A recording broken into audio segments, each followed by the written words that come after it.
Welcome to this series of Wegon Explore, where we are tackling one of the world's most remote and challenging four-wheel drive tracks, the Canning Stock Route.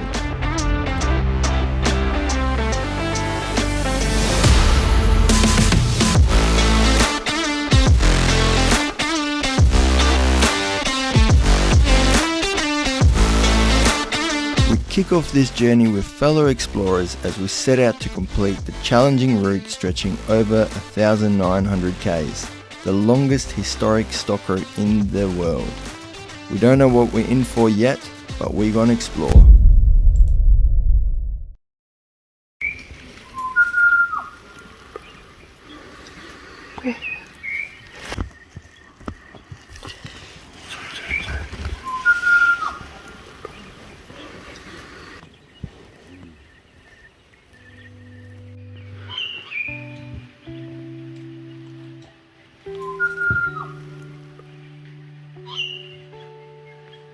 I don't know if you can hear all the birds, but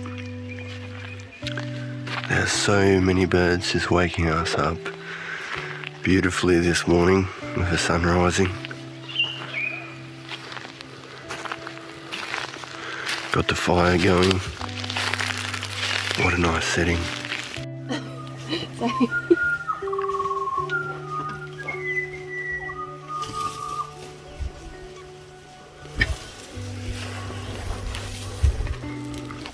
Another morning and yet another delicious breakfast. We are pretty much packed up, tents up.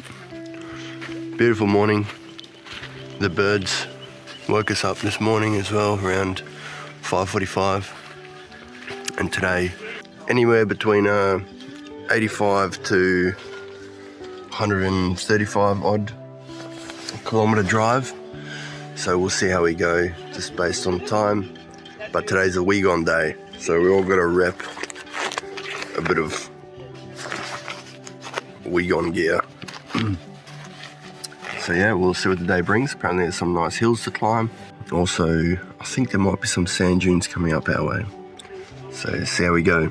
This was such a nice campsite. This was the Pierre Spring campsite, well 6 otherwise known as. And we're gonna aim to get to well 10 today, so not too big a day. I think it's about 85 kilometers. If there's a chance, we'll keep going a bit further, but there's Ingabong Hills, something like that. There's some hills. Yeah, I can't see it now. So we might take a little bit longer and might not get any further than well 10. Right, well done everybody, 7:30 and we're on our way. Another interesting little thing that will be quite cool to experience is as we go north, every single night generally should be getting a little bit warmer, so I'm interested to see if we actually notice it or not. I noticed it last night because I kicked off all my warm blankets and things. Definitely nicer here than it was on that road between Ninga and Wegon.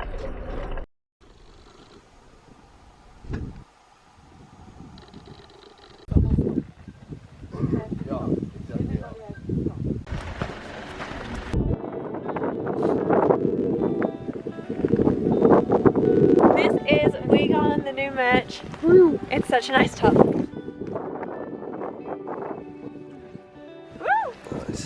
And then 100 jumpers because it's literally freezing. So we're gonna take a walk up to this hill here, which is known as Ingabong Hill, but the original person who was named after is actually Tommy Ningabong, not Ingabong. But anyway, and apparently there's some Aboriginal rock paintings down there, so we'll have a look, see if we can see them. If not, then it's just beautiful regardless, and that's the main reason for coming to take a look. I'll show you what I can find. Isn't that just the absolute epitome of survival, man? And this, look at that. Yeah, that's the thing. Around that corner, there's 3 or 4 going out.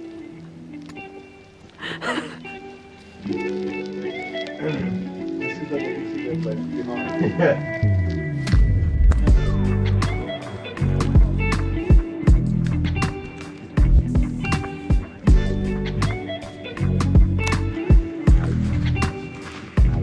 of a scramble through here.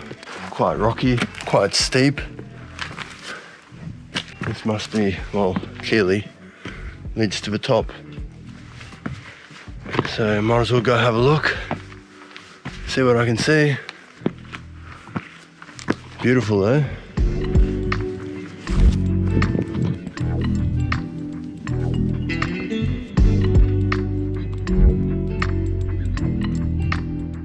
How good is that?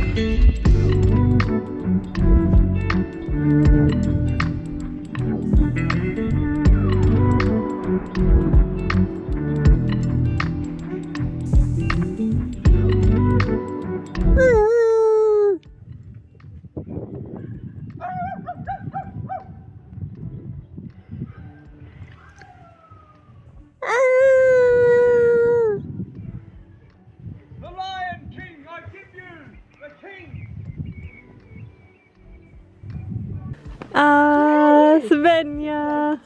Ja, and then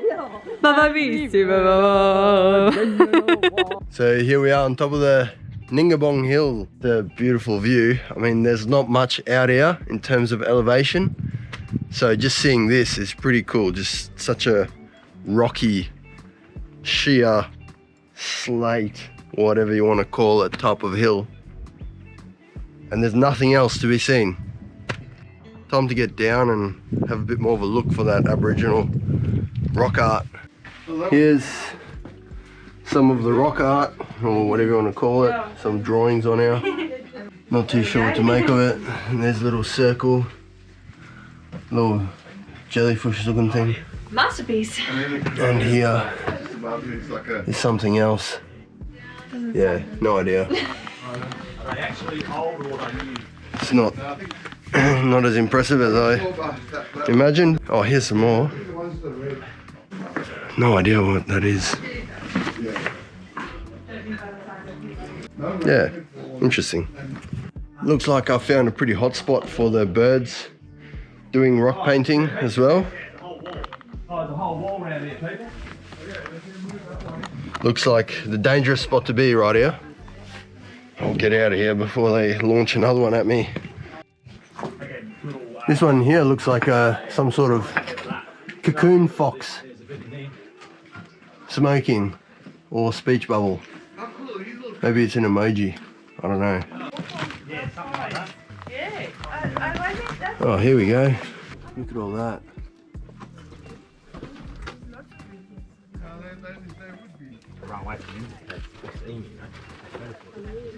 You can't really tell what it is, eh? Can't make out. It's a map. To Olds Creek. we'll never get there. And then they grab one out already barbecued. Oh, emu tracks. That's the one and only we can make out.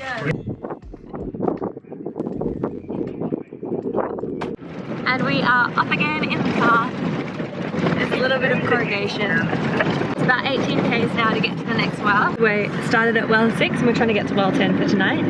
And if we have any more time, if we make good time, we'll be trying to shoot to well 12, but we'll just see how we go. Woohoo! We do have some clouds coming, which either means rain, which would be terrible because then everything turns to mud and slush, or it means it will hopefully be a little bit warmer tonight, which would be really lovely.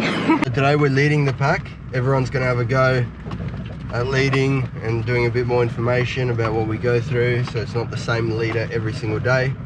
And today that's us. You! And we're going to make it a bit more Wegon. So everyone's going to be wearing their Wegon shirts when it gets a bit warmer. It's still freezing cold right now, but when it gets a bit warmer, everyone will have their Wegon shirts on and it'll be the Wegon day. Yeah. My task to give them information. So here we go. We will get to well 7 in about 18 k's. Just like that.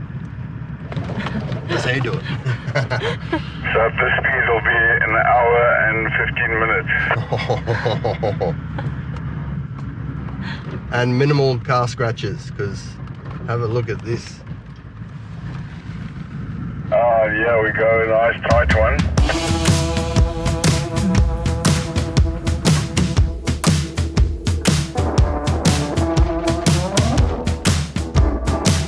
Just a little sand dune here. Doesn't really look like it, but technically some of the smaller little sand dunes that we're starting to see now that we're getting to climb. It's like the There we first go. one. First sand dune. Whew. And there's our first little sand dune that we get to climb. Only a little one, but quite nice.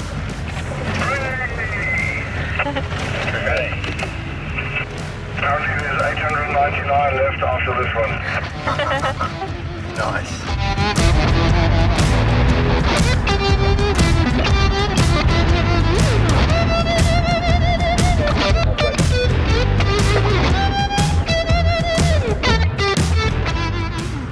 So many little birds and little flowers. You can't believe this is technically a desert. Must have had a lot of rain recently. This terrain just keeps on changing. It is really incredible. It's almost like a little forest. And now we come out of it again. The amount of greenery and trees this year is just incredible.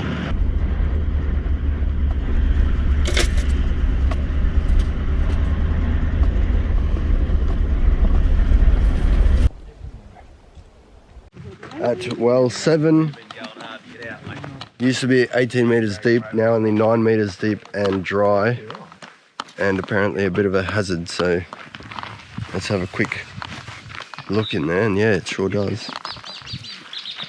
This is the well. Ew. Oh, that's a shame. Kangaroo that's fallen in there. Ugh. Couldn't get out, the poor thing. So, who's keen for the first dip? No.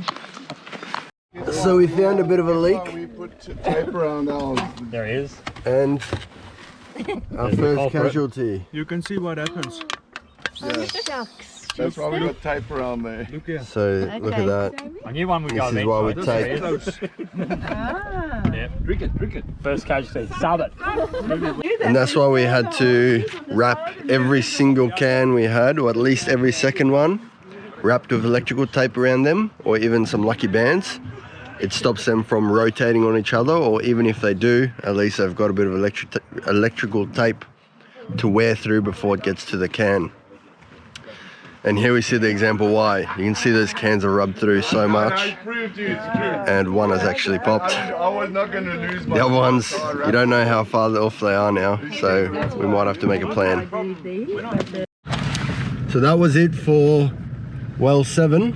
What do you think of it, Das? It was literally just a hole in the ground.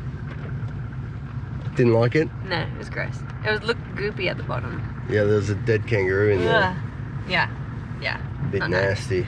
But it was really funny because I saw one of the cars had like a liquid dripping from the exhaust. So I don't know much about cars, so I just pulled Trevi aside and I asked him if that's normal. And then they were trying to troubleshoot, opened up the tray, and one of the Coke cans totally had, what do you call it? When it like rolls through, It's just rotated a lot. rotated like enough to- that it wore through, and it had basically exploded, and it was Coke dripping down the bottom. But before we even knew what it was, Andrew, the driver of the car, he licked it to see what it was. I was like, what if that's petrol or some hazardous fluid? But luckily it was just Coca-Cola, Yeah. and that's why we wrapped ours. So where are we going next? Well, 8. How far is that? 13 Ks. Alright, here we go. Meet you at well 8.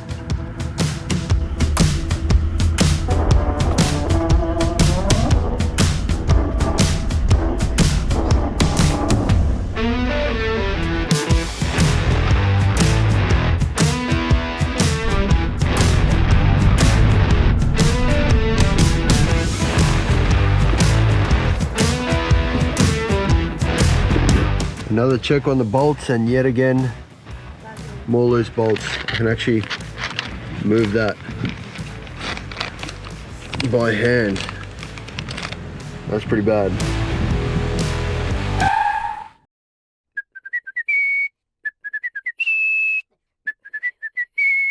So had a bit of a situation. Well, first a blood nose, which is really not helping, but just had to find a nut that would fit as the canopy to tray has stripped out. So Darcy actually found this on the sand flag, where you tighten the sand flag little holder onto, and it fits. Woohoo! So now the only problem is going to be to get my hand in there, put the nut on.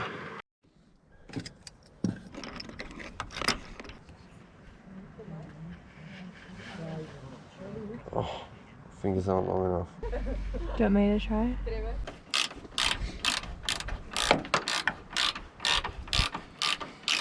I hope Nice. these welds are good enough. Well done.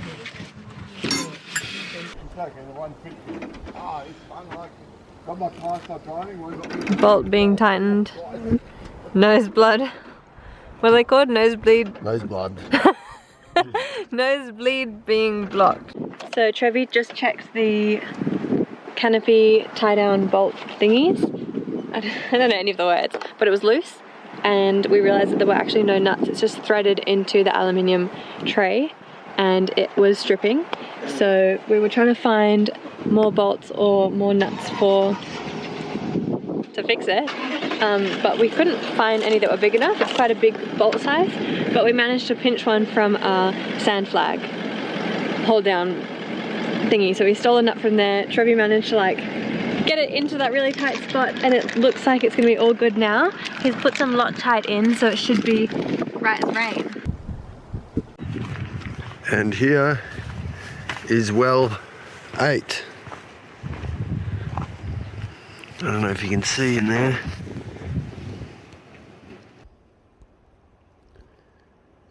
Looks pretty deep, but you can't really see.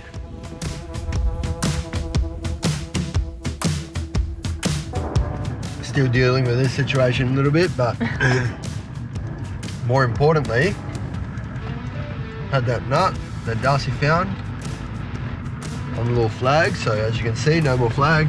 Flag is gone. That's alright. We're not in dune territory yet anyway. But we bolted it up. It was quite a tight fit to get in there. But the key thing is that thing's now tight. It's very tight, actually maybe a bit too much, but it's very tight. And hopefully the other ones just stay. There are a number of other flags on the other cars that also are M12. So let's hope we don't need to use them. But worst case, we've got a couple of extra nuts that we can get hold of. So onwards and upwards, and hopefully I can get rid of this very soon. Some kangaroos that have maybe never seen a car in their life.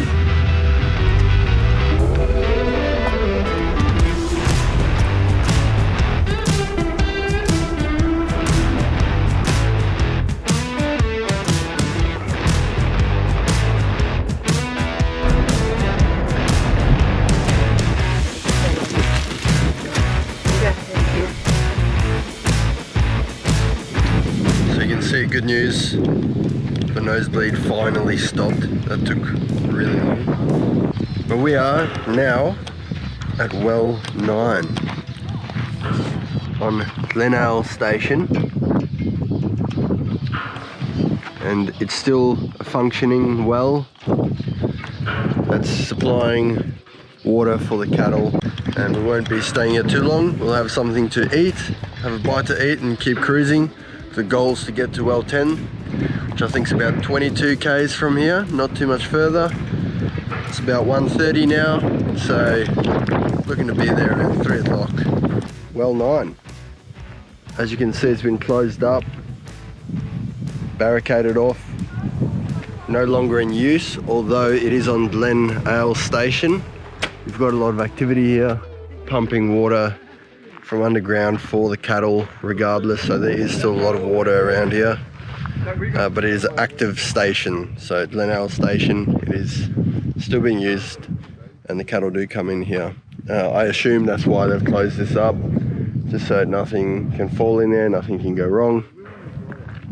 And we'll go have a little look at where John Forrest made his fortress when he defended himself from attacks.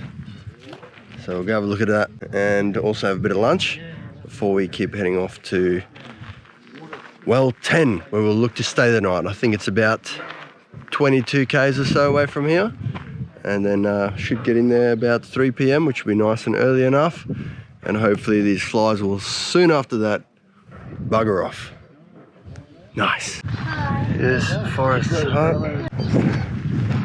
This is where they defended themselves from the Aboriginal attack.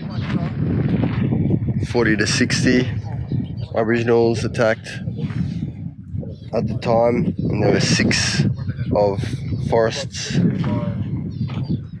expedition and 20 horses. So this is where they settled and bunkered down, waiting another attack. A couple of these are pretty big.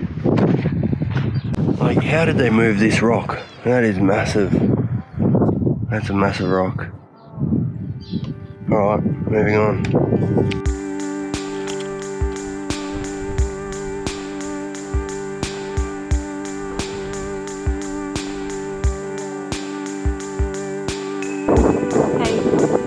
Give you a bit of an idea of these wells.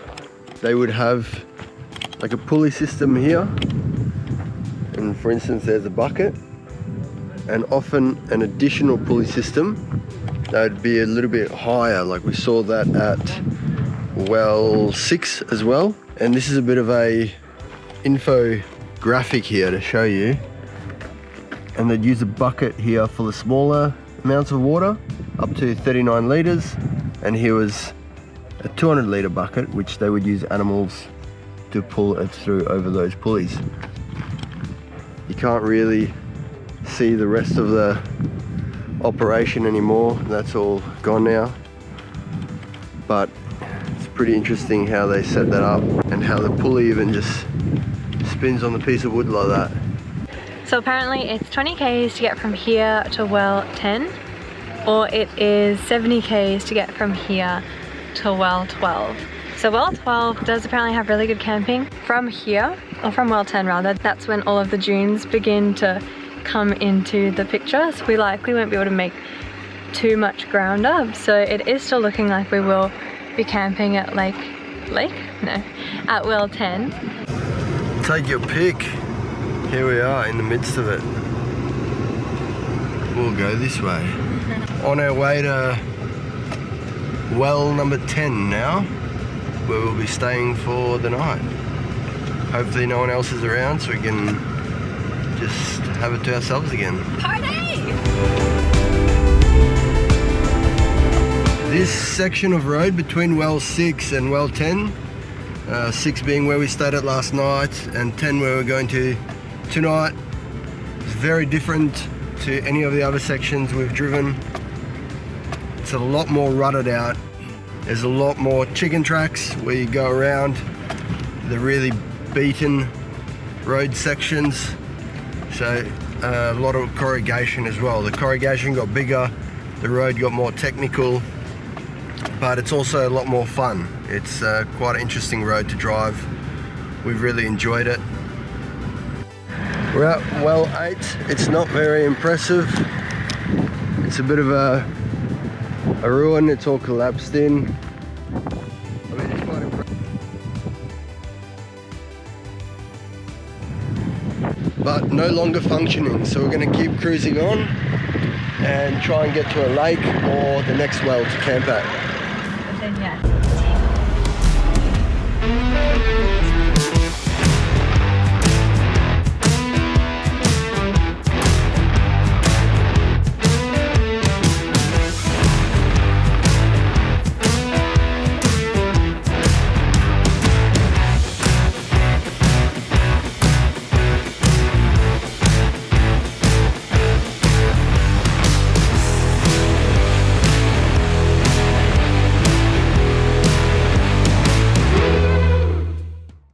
So we're currently at well 10. It's called Lucky Well because it's the end of the sand dunes if you were coming from the north. So back when they would like take the cows along, they'd be really glad to be out of the sand dunes by now. So for us it means it's the beginning of the sand dunes. Well, 11 is only 15k, so it's not too bad. But then yeah, 34k to get to well 12, so we'll see how far we get.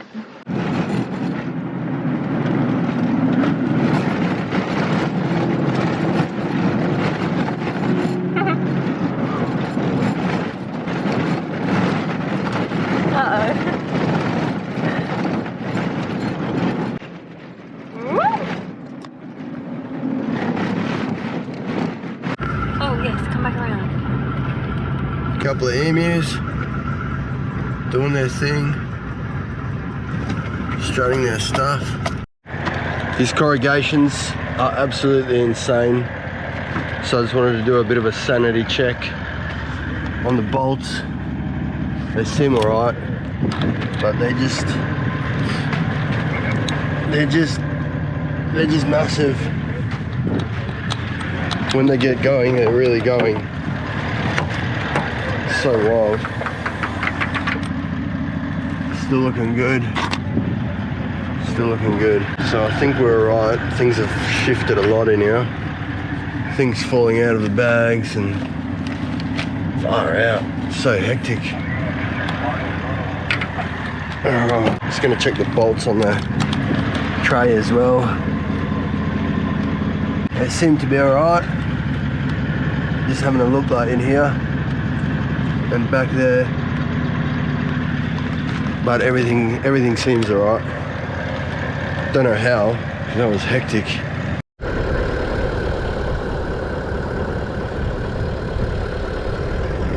Pretty special spot though, if you have a look, it's just nothing.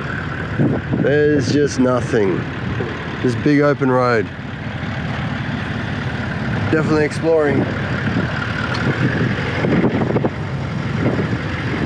I should probably check my rooftop tent bolts as well.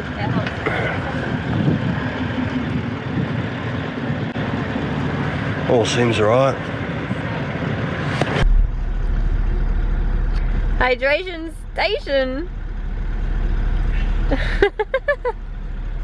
What was that little chin? Wet chin. Wet chin wipe. And welcome to well 11. We'll have a quick look.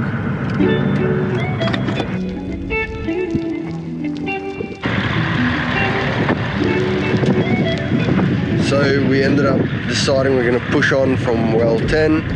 We're now at well 11. We're going to try and go a little bit further even because it's 4 o'clock now, but we just want to gain a little bit of ground, otherwise we're going to have a couple of really big days otherwise. But wow, this is really full.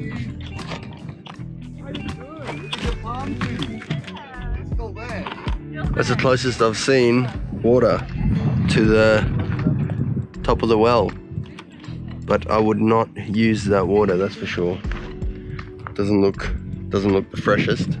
Though we're near White Lake, so this must just be a consequence of the White Lake, maybe just the overflow catchment area when the storms come through, and that's probably why the water sits so high in the well. But yeah, we'll keep cruising on, try and find a nice spot before sunset, hopefully somewhere next to a lake. Maybe if there's a bit of water, that'd be really cool, but also maybe midges, so I don't know, we'll see how we go.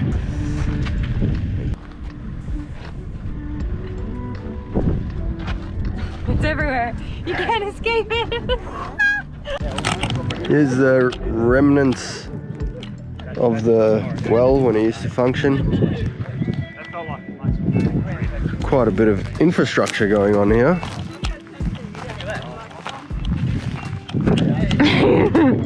It's very nice. well 11. Well 11. Alright, hopefully we get to find a spot at White Lake. Somewhere along there, apparently there is a camp spot. Somewhere in this region along here. Hopefully find somewhere to camp. So we're on the way to White Lake, just to camp around the area hopefully. But we've just come across all these desert oaks and trees and plants and life all around here, which is really cool. We'll see if we can find a spot to camp.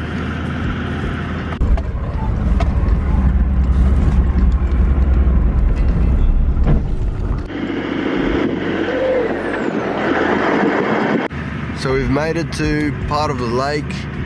There's a bit of water in the middle, but over here it just looks like a bit of salt pan type of atmosphere. When a lot of rain comes in, this would surely just flood and be full. So just cruise around to the other side and see if there's a spot to camp there. Thanks, Terry. Never doubted you, mate. Thank you, thank you, thank you. So we've finally gotten to our campsite. We are just north of White Lake, and it took us ages to find a spot because there's actually so much more like bushes and shrubbery than there is down in the more south end that we've been in previously. So we found our final camping spot for the night. Just as an update, today we did 116 kilometers. We're just to the north of this section that's part of White Lake catchment area. For today, it's still saying fuel consumption is great at 14.44 litres per 100 k's. Average speed is only 15 k's an hour. Pretty slow, but that's including just the idling time. So it's probably a bit faster in terms of driving time. But yeah, quite good. Still very happy with that. It's interesting now as we are right in the little sandy desert. From here on, it's just sand dune country in the little sandy desert. Makes sense. Here we are at the campsite. I'll just show you around real quick. Not much to show you, but really cool still. Bit of firewood we've already collected just around these trees here. Nice open area, which is really nice because everywhere is just spinifex. It's spinifex and dune country here. We've headed out of the pastoral station areas and now it's just dune country, so we'll start seeing a lot more probably corrugations as well, because so far it's already been so many corrugations, but we'll probably see a lot more of that and a lot more dunes. The dunes will be fun. I'm looking forward to that. So yeah, something like 800 and something dunes to go. Oh yeah, nice.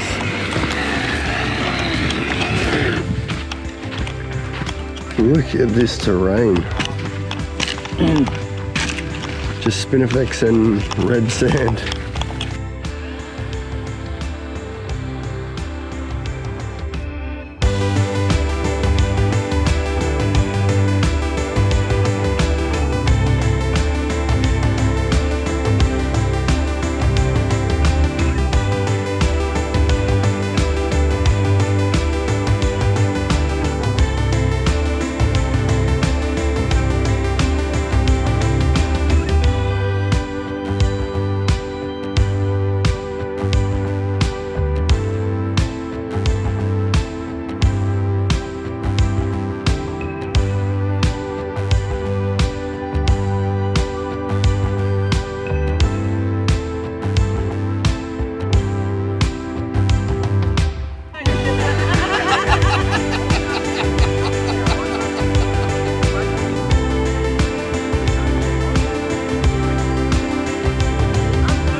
Thank you for watching another episode of Wegon Explore. Next week we'll show you how we made this image of Wegon, as well as many more massive corrugations that come our way. We hope you enjoyed this episode and can't wait to see you next time.